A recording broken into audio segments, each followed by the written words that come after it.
昨日我聽我菲律賓工人話，佢條友仔嗌早晨，原來係你，我當時嚇一跳，日得啖笑。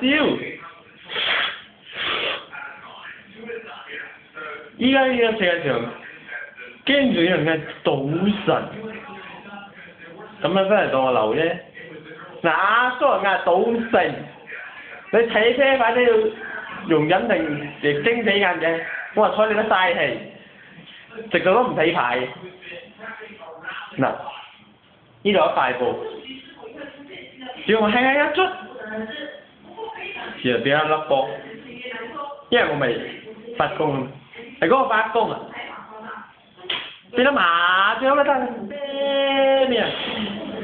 學嘢唔使錢啊！他聽我電話號碼33456788，我再重複多一筆係33456788。係如果唔順嘅話，就發個攞嚟大家嚟研究下。當然要補翻1000幾百萬俾我，唔再講。